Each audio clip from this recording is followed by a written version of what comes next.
नमस्कार. मुरंबा मालिकेमध्ये आज आपण पाहत आहोत शशिकांत मुकादम फाईल चेक करत असतो. त्याच वेळेला एक हॉस्पिटलमधनं फोन येतो. ज्या मुलाचा डोळा डोनेट करायचा होता तो मुलगा हे जग सोडून गेलेला आहे. त्याचा इतका आनंद होतो, शशिकांत मुकादमला राक्षसासारखा हसत असतो. आणि मग तिथे सीमा येते आणि त्यांना विचारते काय झालं.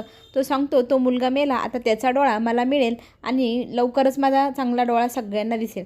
पण सीमाला वाईट वाटतं. त्या मुलाच्या आत्म्याला शांती भेटू म्हणून ती देवाकडे प्रार्थना करते. बिचारा तो मुलगा, त्याच्या आईवडिलांना काय वाटत असेल म्हणून ती बोलते. तेव्हा शशिकांत मुकादम म्हणतो मला कुणाशी काही घेणं देणं नाही, मला फक्त एकच आहे, आता मला माझा डोळा पुन्हा वापस मिळेल, पुन्हा पूर्वीसारखा.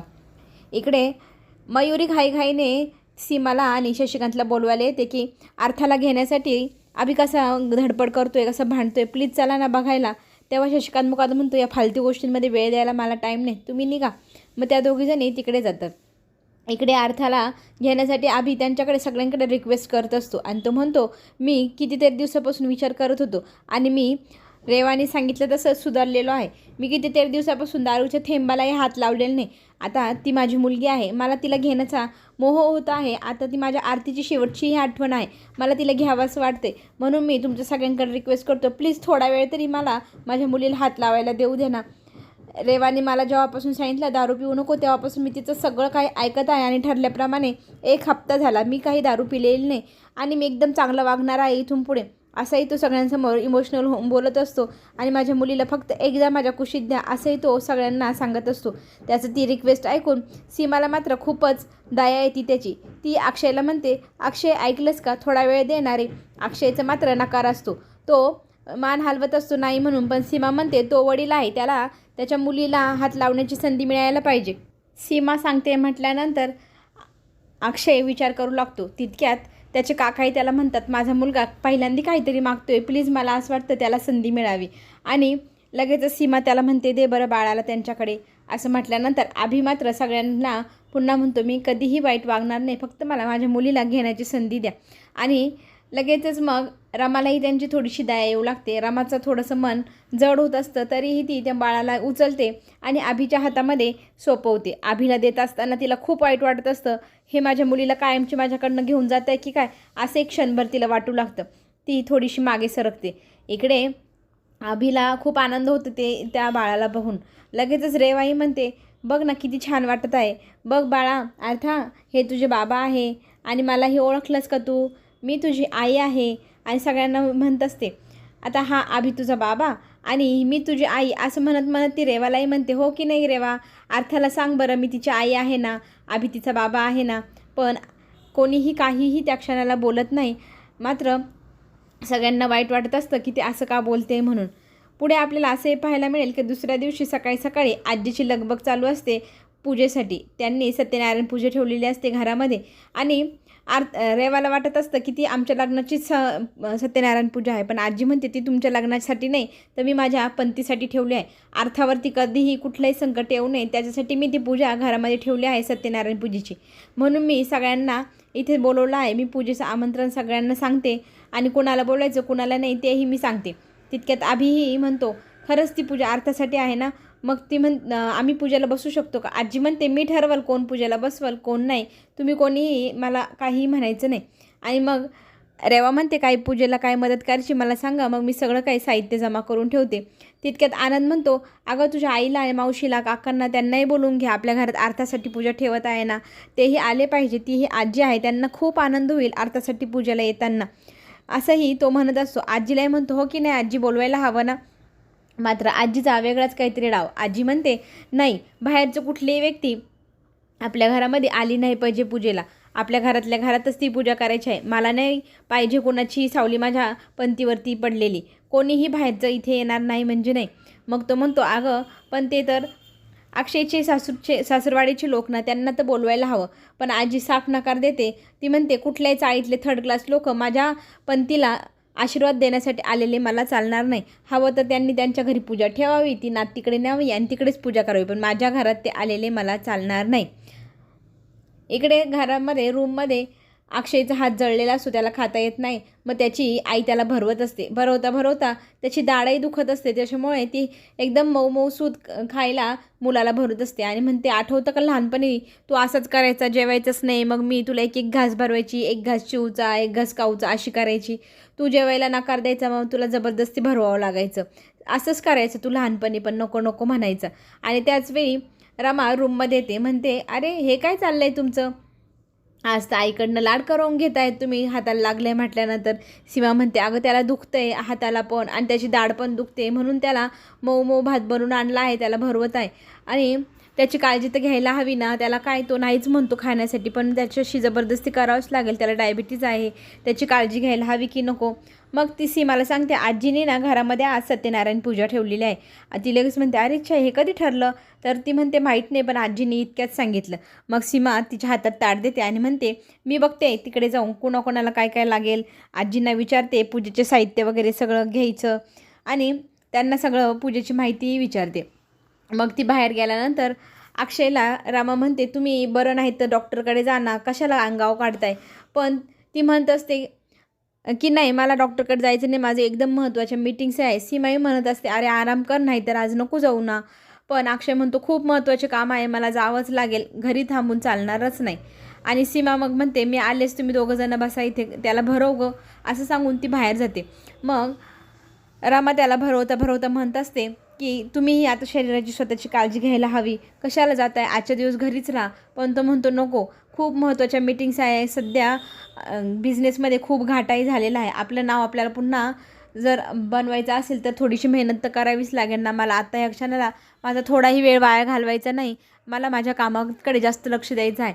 आणि असं म्हटल्यानंतर लगेचच रमा म्हणते, आपण आपले पूर्वीचे जे कस्टमर होते त्यांचीही मदत घेतली तर काय हरकत आहे. बघू ते काय म्हणतात. ते आपल्याला जेव्हा मदत करत होते तशी आत्ताही त्यांनी मदत केली तर त्याचा फायदाच होईल ना. आणि मग अक्षयला आठवतं, हो त्यांनी आपल्याला पूर्वी पण खूप मदत केली होती, आत्ताही करू शकता.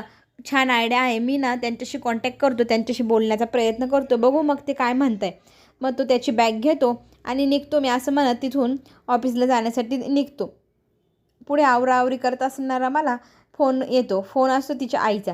तिची आई खूप उत्साहाने सांगत असते की सीमाचा फोन आला होता, त्यांनी मला आमंत्रण केलं आहे, आरतासाठी घरी पूजा ठेवली आहे, मला ना यायचंच आहे, अगं मी येते हं.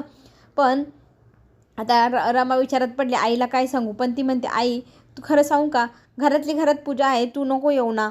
मग ती म्हणते, अगं मी तिच्यासाठी किती दिवसाचे वाळे बनवले चांदीचे, मला तेही द्यायचे आहे, तिला तिला घालावायचे आहे तिच्या पायात. पण रामा म्हणते, मला वाटतं तू येऊ नये. पण त्याचं कारण काय विचारल्यानंतर रमा सांगत नसते. मग ती म्हणते, कोणी काय म्हटलं आहे का? मग रमा तिच्या आईला सांगू लागते की आजींनी कुणालाही बाहेरच्या लोकांना बोलवायला नकार दिला आहे, फक्त घरातली घरातच पूजा करायची आहे. मला वाटतं तुम्ही कोणीही येऊ नये. कारण आईला माहितीच नाही की आजीने बाहेर सगळ्यांसमोर सांगितलेलं आहे, बाहेरची कुठल्याही व्यक्तीला आपल्या घरी पूजेला बोलवायचं नाही, घरातली घरात पूजा करायची आहे, असंही ते बोलले आहे. त्याच्यामुळे आई तू येऊ नको, कारण आल्यानंतर तुझा काही अपमान वगैरे झाला तर माझ्याच्याने तो सहन होणार नाही. आणि मग तिची आई रागारागाने फोन ठेवून देते. ठीक आहे, वाळे मी पाठवून देते, आम्ही कोणी येणार नाही असंही म्हणते. आईने फोन ठेवल्यानंतर तिला लक्षात येतं की आईला खूप राग आला आहे, पण काय करणार, आजीची इच्छा, आजीने जर निर्णय घेतला आहे तो डावलता येणारच नाही ना, असंही ती तिच्या मनातल्या मनात बोलत असते. पुढे आपल्याला असंही पाहायला मिळेल, अभि त्याची तयारी करत असतो सत्यनारायण पूजेला, त्याला बसायचं असतं आणि त्याच्या पाठीमागनं तितक्यात रेवाही छानसा नऊवार वगैरे घालून आलेली असते. तो केस विंचरता विंचरता तिच्याकडे एकटक पाहू लागतो. खरंच खूप सुंदर दिसत आहे असंही तो म्हणू लागतो आणि तो तिला जवळ घेतो आणि बोलतो की आज तू खरंच खूपच सुंदर दिसत आहे, असं वाटतं की तुला कुठे सोडूच नाही, एकदम घट्ट पकडून ठेव. मग तो तिच्या गळ्यात हात घालतो, तिच्या जवळ जाण्याचा प्रयत्न करतो. ती लगेच त्याला आठवण करून देते, अजून आपलं सत्यनारायण पूजा झाली नाही, सत्यनारायण पूजा झाली की मग मी कायमची तुझीच होणार ना, थोडा धीर धर, असंही ती त्याला समजवत असते. आणि आज अर्थासाठी पूजा आहे, मला खूप छान वाटत आहे, अर्थासाठी आपण पूजेला बसणार, खरंच मी ना खूप भारावून गेले आहे. तेव्हा आबी म्हणतो, तू जर माझ्या आयुष्यात आली नसती तर माझ्या आयुष्याचं काय झालं असतं, मी कसा झालो असतो, एकदम बरबाद झालो असतो, तू मला सावरलंस, तू माझ्या आयुष्याचा पुढचा आधार आहे, असंही तो बोलू लागतो आणि रेवाचं कौतुक करू लागतो. रेवाही त्या कौतुकाला भारावून जाते. इकडे बघायला मिळेल की अक्षय लवकर घरी आलेला असतो आणि रेवा त्याला विचारते, अहो तुम्ही लवकर आलात, सगळं व्यवस्थित आहे ना? तेव्हा तो म्हणतो, जितक्या जणांना भेटलो तितके जण काही ना काही वेगळा सल्ला देत असतात. आपल्या मुकादमांच्या नावासमोर कुठनं असं तरी नाव लावावंच लागेल, तरच आपली कंपनी चालेल, असं आता साप दिसायला लागलेलं आहे. जसं की आजी म्हणते ना, तसंच करावं लागेल. पण रामाचं म्हणणं असतं की कुणा दुसऱ्याच्या नावावरती आपलं नको नाव लावायला. त्यांनी आपल्याला इन्व्हेस्ट करायला पैसे दिले म्हणजे त्यांनी काय आपली कंपनी खरेदी केली नाही. आपल्या कंपनीचं आपलं नाव, आपली रुबाब सगळं काही ते निघून जाईल असंही ती सांगू लागते. पण अक्षय म्हणतो, आपल्याकडे आता पर्याय नाही. दुसऱ्यांची मदत घेतली तर त्यांचं नावही आपल्या कंपनीच्या नावासमोर लावावंच लागेल, नाहीतर मग आपल्याला मदत कोण करेल? तेव्हा रमा त्याला वारंवार सांगत असते, प्लीज मला असं वाटतं कोणाच्याही नावाची आपण मदत घ्यायला नको. जर आपण आपला मुरंबा मुकादमांच्या नावाखाली लॉन्च केला तर, असंही ती सल्ला देते. इकडे आपल्याला असं पाहायला मिळतं आहे की अभिसमोर रेवा म्हणत असते, खरंच मला अर्थाची आई म्हणून घ्यायला खूप आवडेल आणि ह्या पूजेला बसताना आई बाबा असं मानही मला मिळालं तर खरंच खूप आवडेल. तेव्हा आपण जर अर्थाची जबाबदारी घेतली तर, अभि तिला म्हणतो, बाळाची जबाबदारी घेणं काही सोपं नसतं. ती जबाबदारी घ्यायची असेल तर ती या बाळाचं सगळं काही करावं लागेल आणि ते तू करू शकणारच नाही. करू शकशील का? जर तुझी तयारी असेल तर मी तेही करायला तयार आहे. पण आता लगेचच त्या गोष्टीवरती रेवा शांत होऊन जाते, कारण बाळ सांभाळणं कुणालाही माहिती आहे सोपं नाही. इकडे आपल्याला असंही पाहायला मिळतं की मयुरी गार्डनमध्ये तिच्या मित्राशी बोलत गप्पा मारत असते. ती त्याच्याशी गप्पा मारत असताना पाठीमागनं काका येतात. काकांना पाहून ती म्हणते, अय कुठे चाललास रे? घरामध्ये डायरेक्ट बाहेरच्यांना इथे बोलवलेलं नसताना कसं काय येतात तुम्ही आतमध्ये? तेव्हा तो म्हणतो, मलाही माहिती आहे घरात पूजा आहे आणि आम्हाला बोलवलेलं नाही, पण रमाच्या आईने ना अर्थासाठी हे छानसे वाळे केलेले आहे, ते वाळे तिला देण्यासाठी मी इथे आलो आहे, म्हणून मी आज तुमच्या घरी आलो. मी काही जास्त वेळ थांबणार नाही, रमाकडे हे वाळे देतो आणि लगेच निघून जातो. तेव्हा ती उद्धटपणे बोलत असते. तेव्हा तिथे आजीही येते. आजी म्हणते, ही कोणती पद्धत गं? पाहुण्यांशी असं उद्धटपणे बोलू नये, एवढीही तुला शिस्त नाही आणि पाहुण्यांनी बोलवल्याशिवाय येऊ नये, एवढेही यांना मॅनर्स नाही, असे आजी टोमणं मारते. तितक्यात काका सांगू लागतात की अर्थाला रमाच्या आईने हे बनवलेले वाळे द्यायला आलेलो आहे.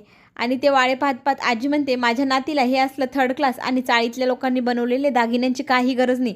माझी नात जन्मापासूनच सुंदर आहे, तिच्यासाठी दागिनेही आम्ही तसेच महागाचे आणणार. तुमच्यासारखे थर्ड क्लास असे दागिने माझी नात घालणार नाही. हे घ्यायचे आणि तिथून तडक निघून जायचं, असा अपमान करत आजीने त्यांना बाहेर काढून दिलेलं असतं आणि स्वतःही आतमध्ये निघून जाते. इकडे अपमान झाल्यानंतरही काका तिथेच उभे असतात आणि काका विचार करत असतात की तुम्ही जर हट्टी असाल तर मीही महाहट्टी आहे आणि मीही ऐकणारच नाही, हे वाळे दिल्याशिवाय इथून जाणारसुद्धा नाही. तो बघतो की फुलाच्या टोकऱ्या इथून चाललेल्या आहे. आता त्याच्या डोक्यात युक्ती आली आहे, अर्थापर्यंत हे वाळे कसे पोचवायचे. इकडे अक्षय आणि रामाची गप्पा चालू असताना अक्षयसाठी रमाने प्रस्ताव मांडला आहे की आपला मुरंबा जर मुकादमांच्या नावासमोर नाव लावून जर विकला तर. तेव्हा अक्षयला ही युक्ती खूप आवडते. तो म्हणतो, करायला काहीच हरकत नाही, मी बोलतो आजीशी. पुढे आपल्याला असंही पाहायला मिळेल की सत्यनारायण पूजेसाठी आजीने अक्षय रमाला बसवलेलं असतं बाळाला घेऊन, पण अभि आणि रेवा येते. ती म्हणते की हा मान माझा आहे आणि ते बाळही आमचंच आहे, असं म्हणत त्यांच्या हातातून बाळ हिसकावून घेते आणि बाळ खूप रडत असतं. ते पाहून गुरुजी म्हणतात, बाळाला त्यांना परत द्या, किती रडतं आहे बाळ. आणि मग बाळ रमाच्या कुशीत येताच रडायचं बंद होतं. ती म्हणते, मला कुठलाच मान नको, मला हाच मान खूप आहे की आई म्हणून अर्थ जेव्हा माझ्याकडे येते तेव्हा रडणं बंद करते. तुम्ही पूजेला बसा आणि अर्थाला मी सांभाळते, हाच माझा सगळ्यात मोठा आणि महत्त्वाचा मान आहे, असं म्हणत रेवाला रमाने चांगलेच धडा शिकवलेला आहे. पुढे जे काही होईल ते पाहणं खरंच खूपच रंजक ठरणार. ते पाहण्यासाठी आपण चॅनलला नक्की सबस्क्राईब करा, लाईक करा, शेअर करा आणि कमेंटमध्ये सांगायला विसरू नका कसं वाटतंय. तेव्हा आपण पुन्हा भेटू. धन्यवाद.